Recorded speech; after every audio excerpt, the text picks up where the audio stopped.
Hey guys, this is Anthony Morganti from AnthonyMorganti.com. This is episode 1 of the new video series where I process your image. And I have to say that the response has been overwhelming.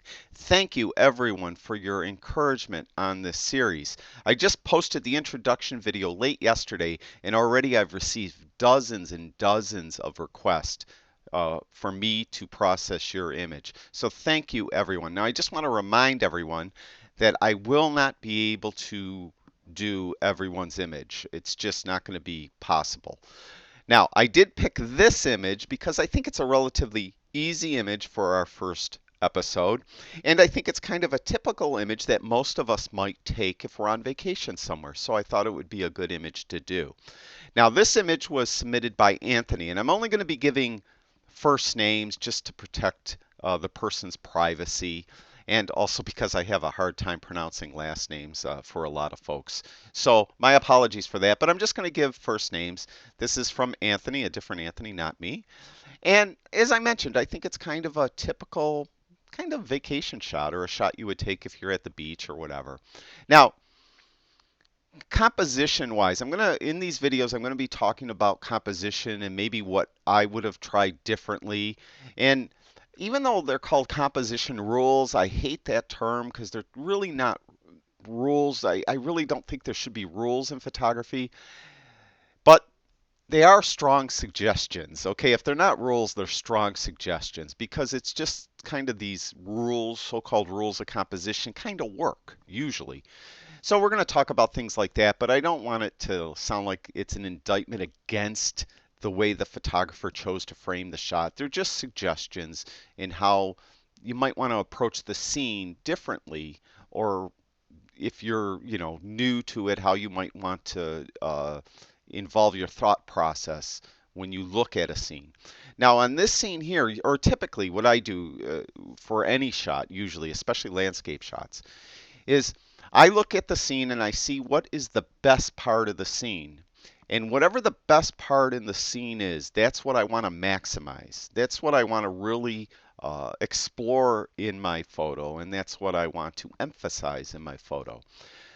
Conversely, I'll also look and see what's the worst part of this scene. And I want to minimize that in the photo, and I want to make sure that it's not as noticeable as the best part of the scene. Now, as I look at this, now granted, I wasn't there. I didn't get to see the whole vista in front of me. I'm just looking at this 2x3 look of the scene. And to me, the sky is the best part of the scene. We have a spectacular sky. So I'd want to maximize the sky. And there's nothing really bad in the scene, but I guess the foreground rocks aren't, that interesting. So you'd want to try to minimize those as much as possible. Now you could do that in composition when you're taking the picture, and you also could do things in post. Now when I'm there, what I would want to do is I'd want to try to maximize that sky. So I don't necessarily need that horizon line right in the middle. I might have it lower in the shot and more sky in the shot. So maybe I would have came around more to the right and had these are Phragmites. That's the type of weed that is. So I would have had these Phragmites maybe more centered, a little bit more centered in the image, and shooting more up at them. What that would do, it would kind of give me less rocks, a little bit more Phragmites, but a lot more sky. So I'm maximizing the sky. Now, if you read a lot of Ansel Adams books and things like that, for his landscape shots, he used to like to have 3 elements in the shot. He liked a strong foreground element, a strong midground element, and a strong background element. Now, in this case, we do have a pretty strong foreground element, the weeds, the Phragmites, and the rocks, if you want to include those. And a strong background element are the clouds. Now, you could say that the water is the midground element, but technically that's really your backdrop. That's your canvas. A good midground element would have been maybe a windsurfer or a boat or a fisherman on the beach, or even just someone walking along the beach. That would have been a nice midground element that's on your canvas. And maybe that wasn't available. Obviously, you don't see any boats out here, so you get what you get. So I would have probably swung around to the right a little bit. I would have probably minimized those rocks a little bit by shooting more up at the Phragmites. I would have had the horizon line lower in the frame and had more clouds in it. All right, that's just one way of doing it. Again, I want to stress Anthony didn't do anything wrong here. There's nothing like that. It's just a different way to look at it. So I encourage everyone when you approach a scene, look at what is the best thing in the scene and know you want to maximize that. And what is the worst thing in the scene and you want to minimize that. Start with that and then frame your scene accordingly. Now, as far as the processing, the first thing I look at, the horizon is crooked. And I've told this story many, many times, and I'm just going to tell one more time, is in the 80s, I actually had an agent, and the agent used to sell my photography for me. And they put me on a helicopter and sent me over Niagara Falls, and I was taking photographs of Niagara Falls for a client that this agent got for me. And back then we shot slide film, and I can't remember if I sent 50 or 100 slide. I think it was around 100 slides I sent to them of all these beautiful shots from the sky of Niagara Falls. They only kept 4. And he came back to me and he wanted me to go, and I had to go on the helicopter again and reshoot it. And he said, straighten horizon. And that has always been ingrained in my cranium. Make sure you straighten the horizon. Now, it's a lot easier nowadays because, for digital images to straighten the horizon in post. But try to do it in camera because it's just better. It's just you have a lot more to deal with. You'll have a lot more resolution when you're done because you straightened it from the beginning when you frame the shot. So the first thing we want to do is straighten the horizon. Now, it's my experience with Lightroom that I do lens corrections first, and it helps straighten the horizon a little better. So I'll do remove chromatic aberration and I'll enable profile corrections. If your computer, though, has a slower processor and doesn't have a lot of RAM, if you do lens corrections first, it may bog down your computer and it may cause the tools to malfunction. Meaning, if you come in here and enable these lens corrections, then go up and use the brush for something, your brush won't be smooth. It'll be herky-jerky, and your spot removal tool won't work right. So you'll have to disable lens corrections and come back in. It's just lens corrections uses a lot of computer processing power. So keep that in mind. If you're having a problem with your computer, just temporarily disable lens corrections, then come back and start processing again.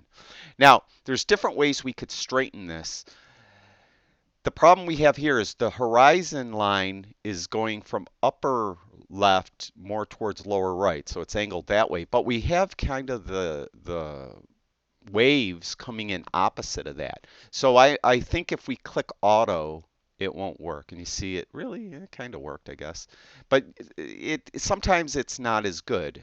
And you might have to use the angle tool. But actually that looks pretty good. So we'll see how that looks by there. And I guess it's all right. To me, it still might be just a tad.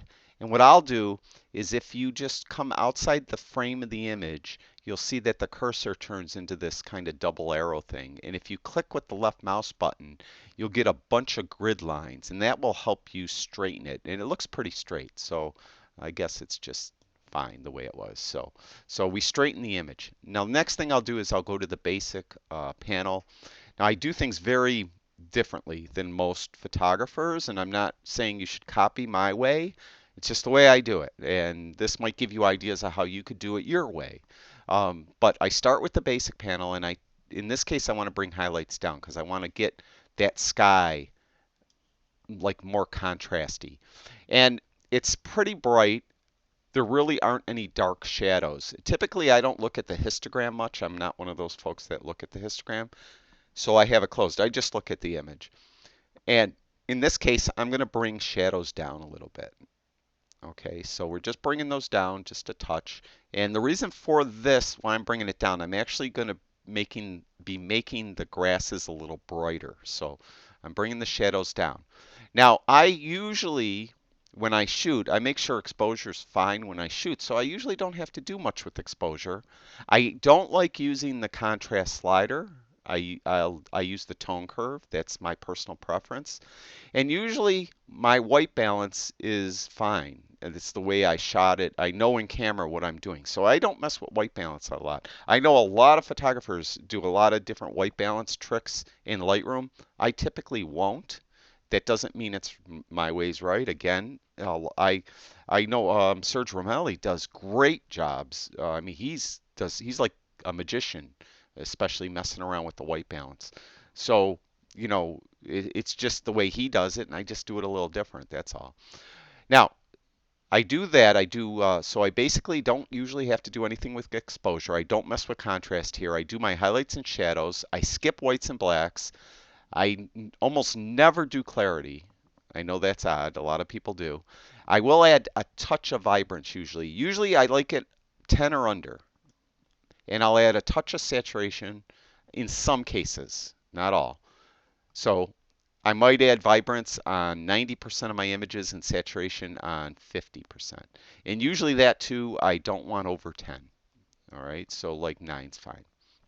So I still didn't do whites and blacks. I'm going to come back to those. I go to the tone curve and I want to add medium contrast at this drop down. This is the way I add contrast. I'll look at strong. I think strong looks better. It makes the sky. Again, I want to maximize what I think is the best part of the image. And to me, it's the sky. So I like the tone curve strong contrast. I go back to the basic panel. Now I'll do the whites and the blacks. And the way I'll do it, at least to start or as reference, is I hold the shift key in and I'll double click on the word whites, and that will give me the automatic adjustment for whites. And then I'll do similarly for the blacks. I'll hold the shift key in and I'll double click on the word blacks, and that gives me again that kind of automatic view or automatic setting for the blacks. Now, as I look at it, I think the whites are a little bit too white. So I'm going to hold the Alt or Option key in. It's Alt if you have a PC, Option if you have a Mac. And I'm going to see how when I click down on the left mouse button on the white slider, I'm getting those white dots come through over in here and whatnot. That means I'm clipping just a touch. So I just want to back those off. Just a touch till the dots go away, or almost away. Like right about there. So that's good. That to me is a better white point, at least for the way I want to shoot this image. I'm going to look at blacks. I tend to like to have the blacks clip a little bit. And you can see I'm clipping in that lower left-hand corner, a little bit along the rocks along the bottom. You can see some of the colors are starting to clip the greens. So that's fine. I'm fine with that. So I'm done with the basic panel. I'll jump down to the HSL panel on this image, and I want to so I usually start with saturation. I almost never change the hue of the color. So I want to bring yellows up a little bit. Now again, I don't go too crazy on anything here. Usually these are going to be under 10.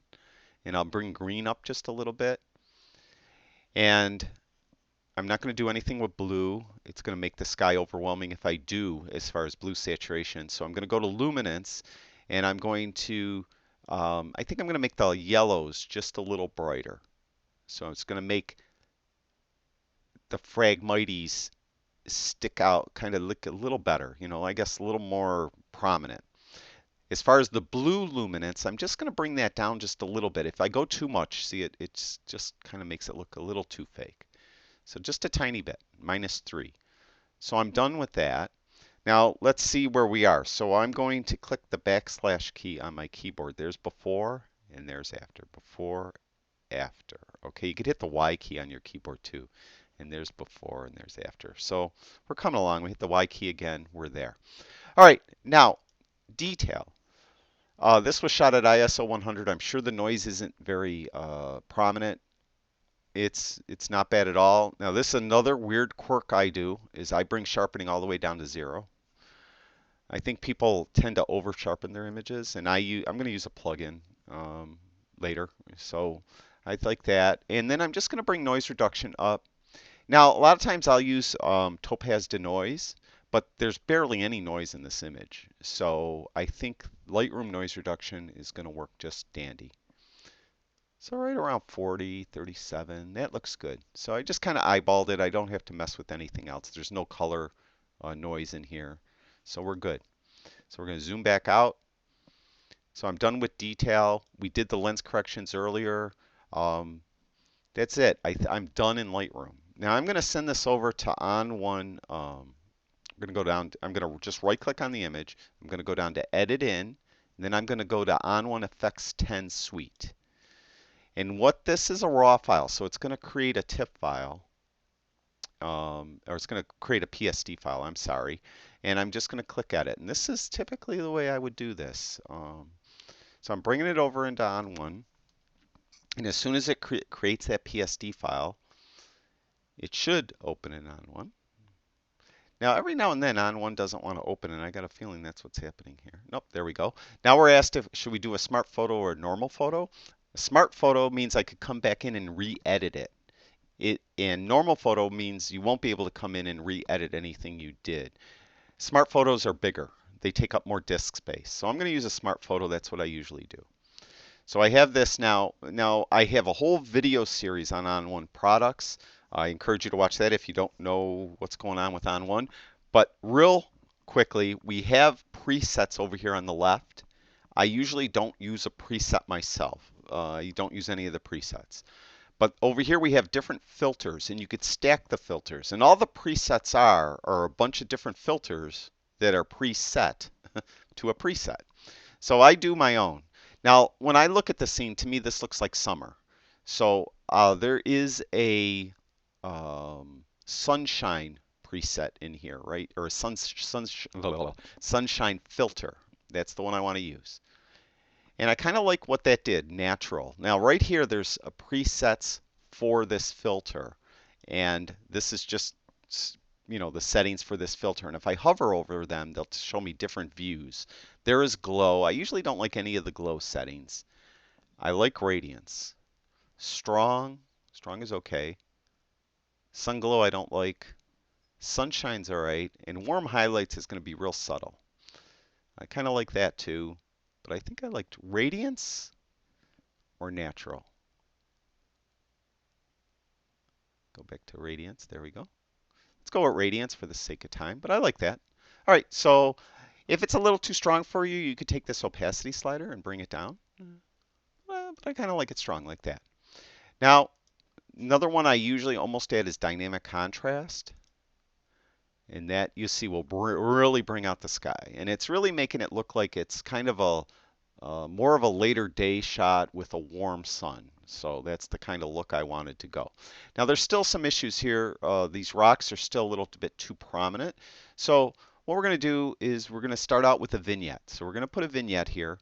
And there's different preset vignettes. I usually like either the strong or the soft. So we're going to look at the strong first. That's okay. We're going to look at the soft. I like the soft better. Okay. The rocks are still a little bit too bright, and we really don't want anyone to look down here at the rocks. We want people to look at the scene up in here and see this great sky. So I'm going to do something to get or to minimize those rocks. So what we're going to do is we're going to get an adjustment brush, and we're going to darken. So we're getting this darken setting. We're going to go up here to the brush attributes at the top, and where it says feather, I'm going to bring that all the way up to 100. Opacity, on the other hand, I want that down closer to 30. Like 27 is fine, okay? So we're feathering at 100, opacity at 30, and there's the brush. If you can see it, I have it up in the sky there. I'm going to get a bigger brush by hitting the right bracket key. Pretty big brush, okay? And we're going to just do a sweep across the rocks from there to there. So you can see I'm darkening them. There's one. I'm going to do another sweep. Two. And I think we'll do another one going the other way. Yeah, that helps. That helps. There's before that adjustment brush, there's the adjustment brush. So it kind of just makes those not as noticeable. So I kind of like where I am now. We're kind of super saturated with color, but that's all right. That's the look I'm going for here. So I'm going to click apply, and that's going to apply those settings. We're going to open up back into Lightroom, and I think I will do something a little bit more with those rocks because they're still a little bit too noticeable, for lack of a better word.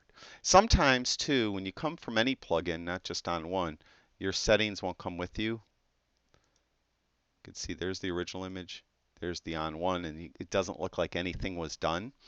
And what you could do is you could just wait, and it will, tend to come in, or you could sometimes zoom in and zoom out, and it will, come in.